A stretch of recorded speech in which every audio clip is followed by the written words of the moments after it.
This is BBC One.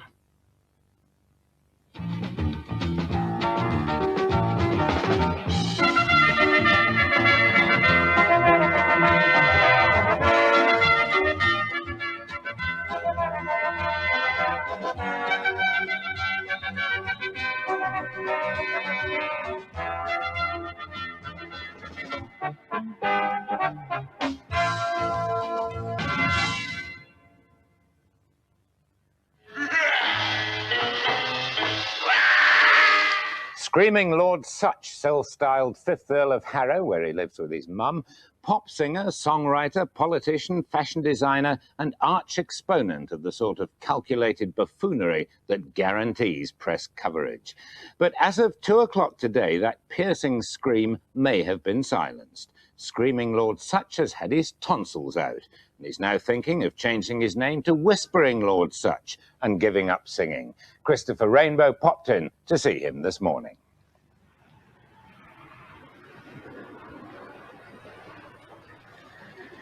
I've just come from the bedside of 30-year-old pop singer politician Lord David Edward Sutch. He's in the Rothschild ward here at the Royal National Throat, Nose and Ear Hospital. I saw him shortly before he was due to be wheeled into the operating theatre to have his tonsils out. They should have come out earlier on this morning when, as he somewhat wryly told me, the surgeon's knives are sharper. But unfortunately, he'd had a cup of tea for breakfast, and so they weren't able to carry on with the operation. He's bearing up under the strain extremely well, but his surgeon, Dr. Henry Shaw, has told him that his scream could be affected by the operation. Dr. Shaw has said that the tonsils control the vibrato which causes the high-pitched scream, so Lord Sutch may have to rethink his career.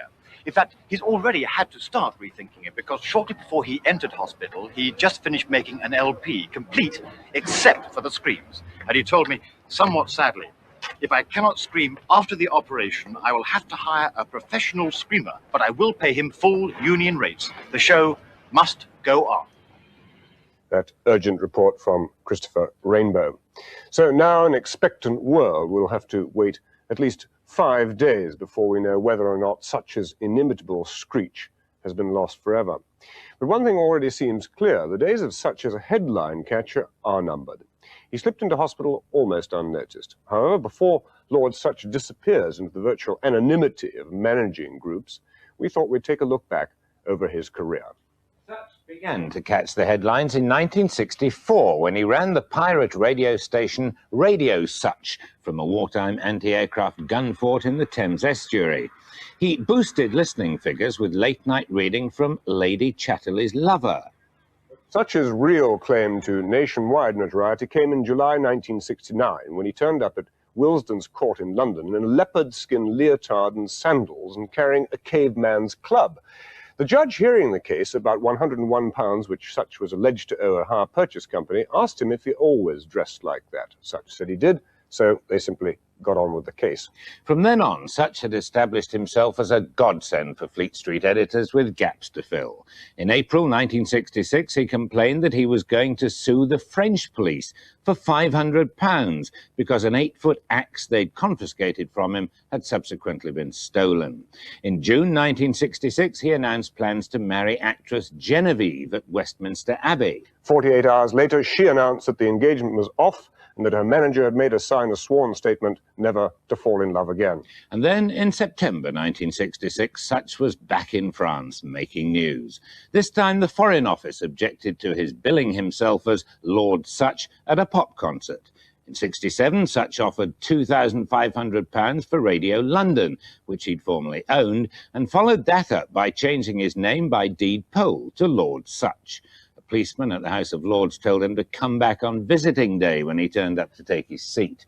January 1968 saw Sutch getting involved in the Back Britain campaign, with the usual consequences. He was booked for advertising in a royal park when he drove through Hyde Park in a Rolls, decked out with Union Jacks and towing a trailer full of British amplifiers. And then, of course, there's Sutch the politician. So far, he's fought 4 elections without exactly setting the electorate alight. His Young Ideas party admittedly proposed dozens of particularly juvenile ideas, like disbanding the armed forces and replacing them with a love corps. starting up a national beat college. Oh yes, and dropping the £150 deposit for candidates wanting to stand for election. But perhaps we should end this review with a last look at Lord Sutch's music. As the man from the Times put it, Sutch is an entertainer, part of the British way of pop.